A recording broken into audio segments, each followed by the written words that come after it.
Halloween is really a special time, isn't it? What do you do with all the treats you've collected? A lot of them are things to eat, of course. But you don't eat them all. At least not right away. That's for sure.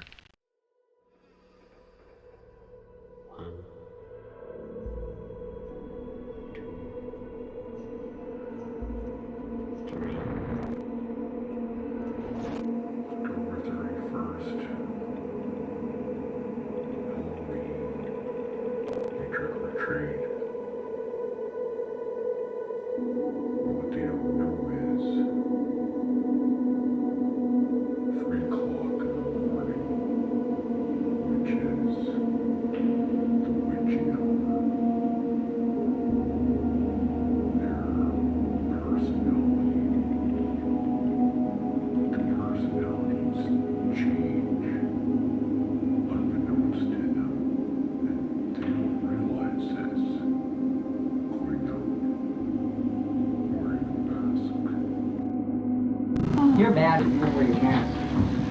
Everybody else is wearing their mask. Here, hold your pumpkin. You want to go out and get candy? You want to go out and get candy? Put your mask on. Here, Gamera's going. I'm going out.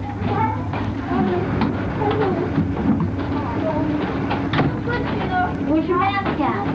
Yeah. You don't look really like yourself. It's like it looms over us. And it only comes unexpected. Doesn't matter who we are or where we are. You don't know a goddamn thing.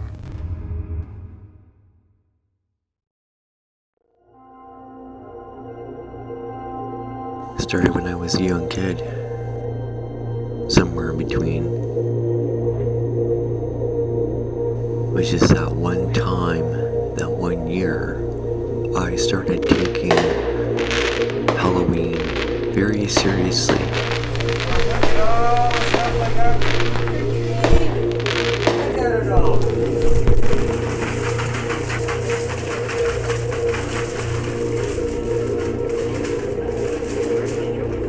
Their first trick-or-treating time. Look at all that stuff. Halloween became my new Christmas. Went from being a very young kid scared to being the kid who scares.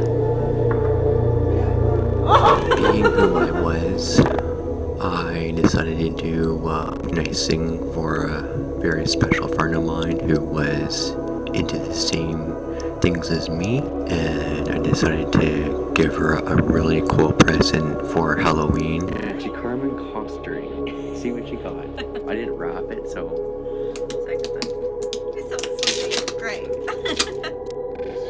serious, Greg? Just in a blanket, and Carmen loves it, and it's comfy, and it's made of fleece. God, Halloween. It's gonna be Halloween all year. Yeah, you can hang it up or you can wear it. Oh, I'm gonna be cuddling with it. It's going to the bed.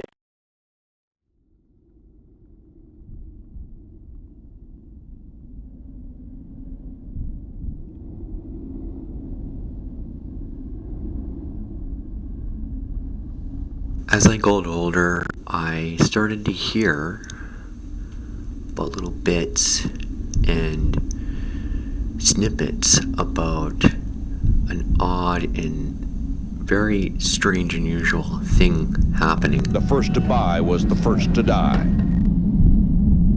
I did my homework later on, and I discovered that there was a Tylenol scare. The terrifying randomness of the poisonings shocked the nation. That bizarre mystery of Tylenol. Police are looking for disgruntled employees, angry customers, anybody with a grudge.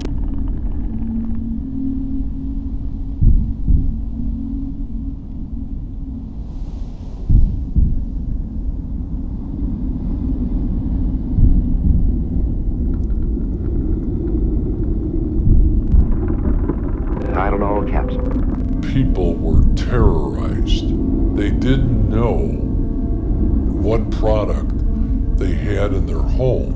that could possibly be lethal. Tylenol had been inexplicably spiked with poison. 3 people are dead, and another is in critical condition tonight. One of the victims took the pills he bought to his home. His brother and sister-in-law were so upset by his death that they went back to the house and took some Tylenol from the same bottle. The body of a man found with Tylenol in a coat pocket. Laced with cyanide still has not been solved tonight. Investigators say they are searching for, quote, a madman. So connecting the two together, the story can't be that far off. And malted milk, then a creamy golden caramel layer with lots of fresh whole Virginia peanuts, and covered all over with pure milk chocolate. Boy, what a bar.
This became a healthy obsession of mine, and I exercise it creatively.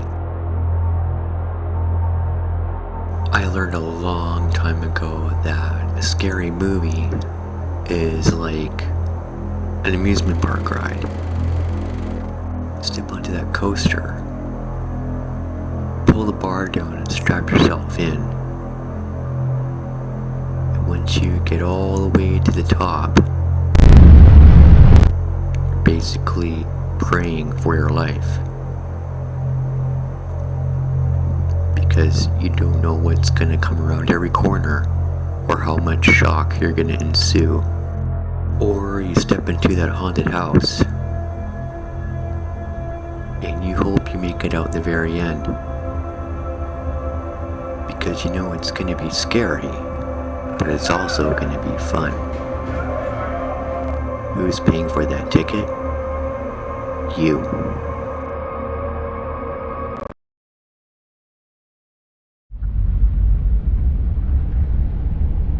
The other time for that is, of course, the scary season of Halloween.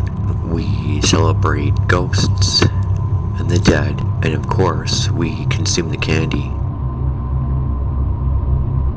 The question is, what if it isn't about what we see, but what we don't see?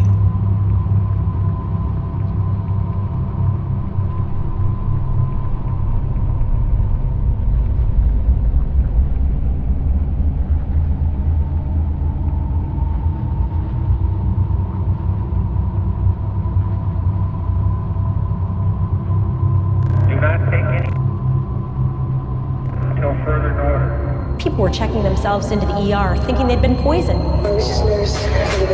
It was absolute chaos. Flush it all down on the wall, okay? There's no single person, or even a group of single persons that stand out above the rest at this point in time.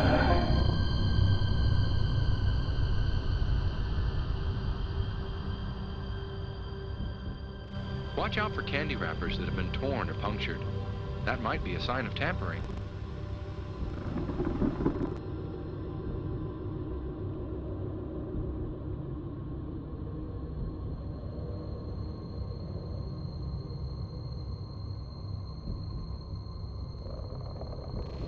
There might be things in the candy, so break open candy bars before you eat them. Cut fruit into pieces before you eat it, just in case something's been stuck in it. Watch out for things that look like candy, but might be medicines or drugs, or even poisons.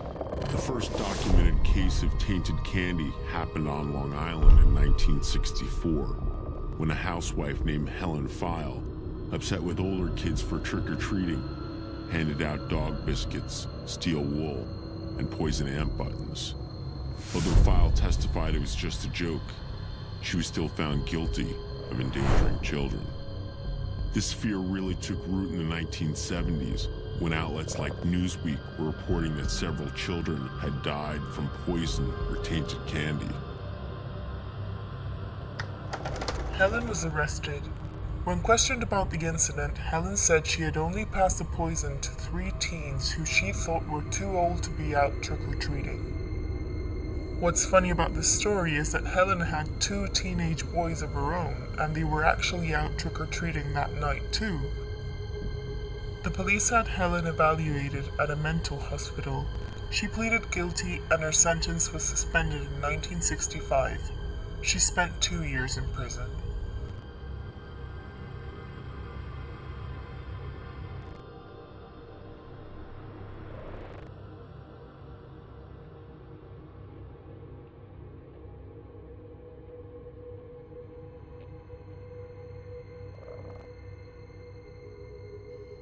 Sometimes the most frightening part of Halloween, it's in the candy. Who would do something like this? A piece of razor blade fell out of my lap.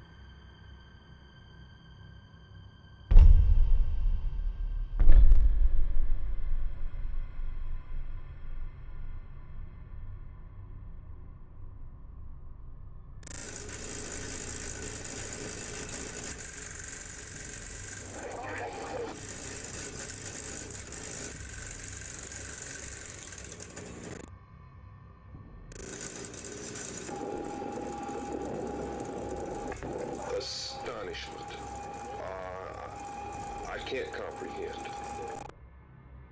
This is Ronald Clark O'Brien. Mr. O'Brien is 39 years old.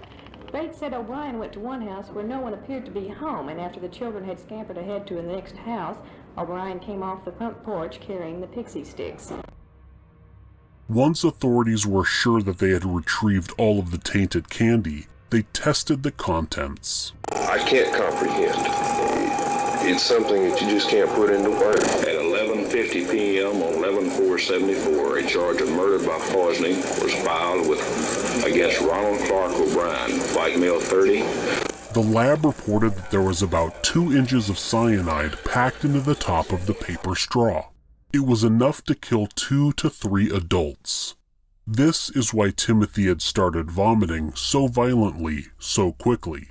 The dose was literally overkill. To check trick-or-treat candy like this and to throw it out if they find anything suspicious. There were children who were neglecting these warnings and as late as last night were still out trick-or-treating. Ours. And cyanide, for example, is the basis for the gas chamber execution.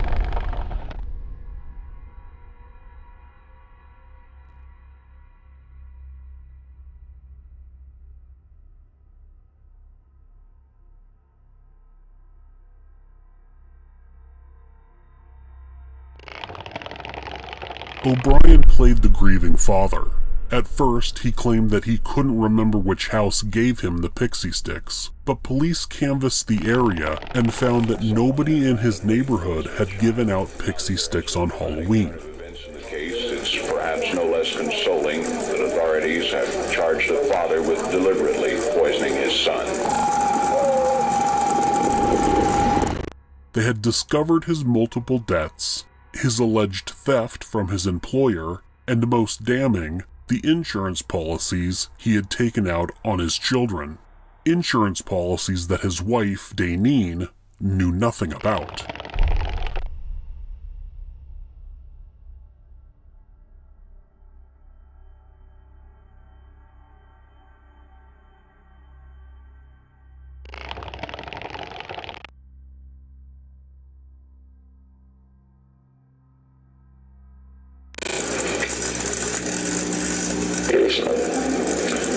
Well, the Pasadena Police Department's been working.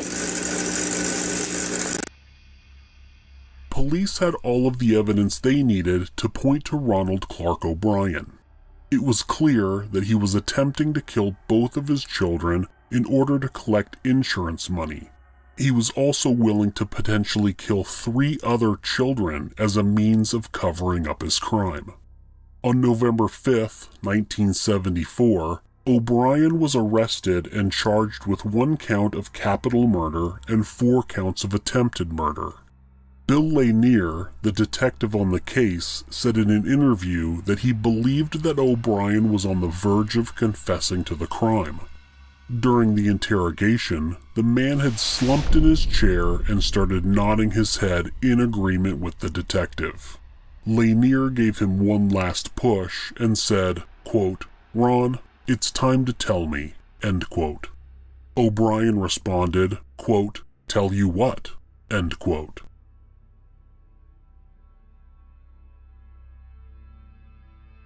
It's fair to say that nobody gets any joy out of executing anybody, but it is also clear that most Americans want to get on with this. They are upset that you're alive. I can see that point, sure. But here again, I don't think revenge is right. I don't think society is entitled to revenge. You are accused of ruining Halloween for everybody. Well, that's a matter of opinion. On July 3rd, 1975, Ronald Clark O'Brien was found guilty of capital murder and 4 counts of attempted murder. He was sentenced to death.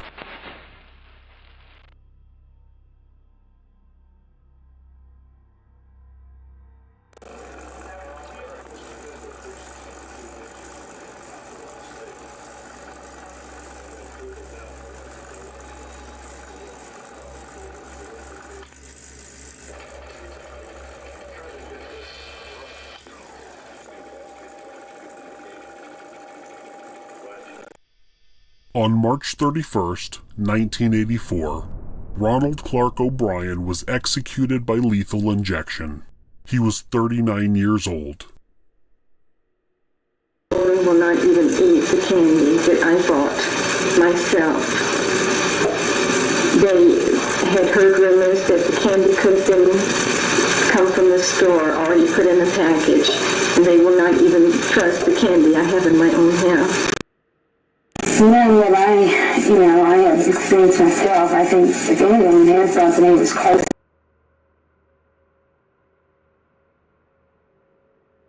In his final statement, O'Brien maintained his innocence. He later claimed that he would forgive all that were involved in his death. Ironically, he would never deserve forgiveness for murdering his own son.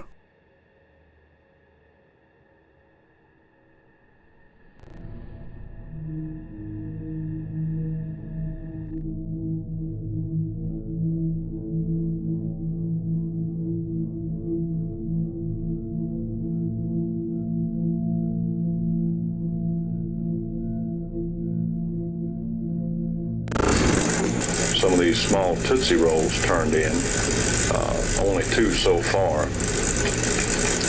Inside these Tootsie Rolls have been placed 1.5-inch long sewing needles lengthwise inside the candy. You can open the ends and insert the needle with no trouble at all.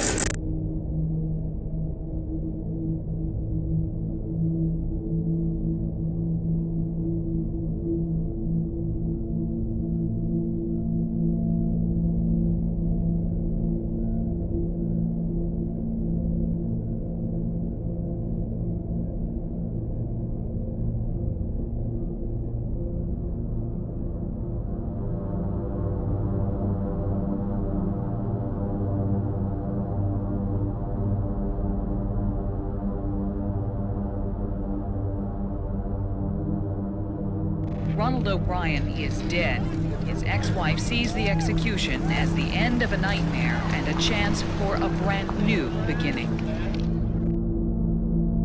For many, the idea that we were killing the man who killed Halloween seemed justified.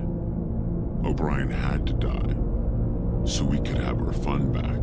Since it had been raining, Mr. O'Brien had a raincoat on, and unbeknownst to his friends who he was with, he had the pixie sticks shoved up the sleeve of his raincoat.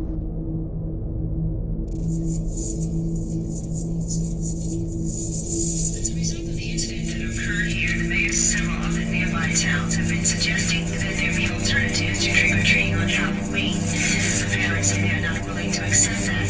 They want Halloween stuff to fall here. They say it's simply not worth it.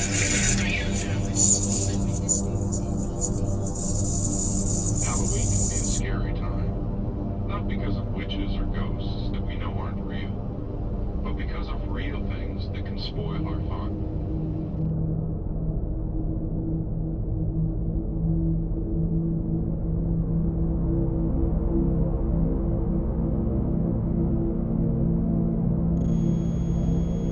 Don't keep any treats that don't look right.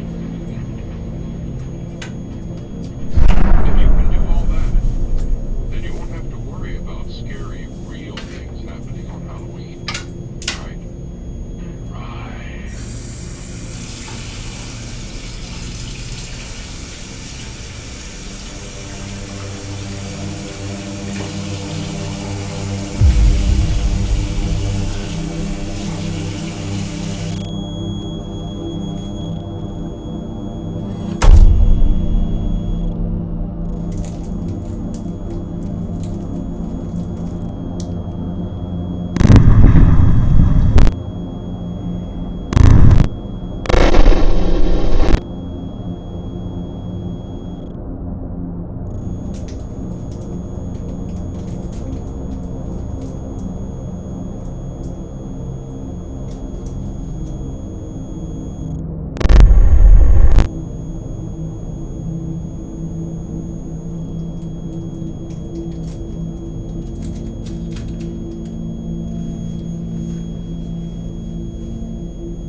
Yes, I found a needle in my truck. I found air.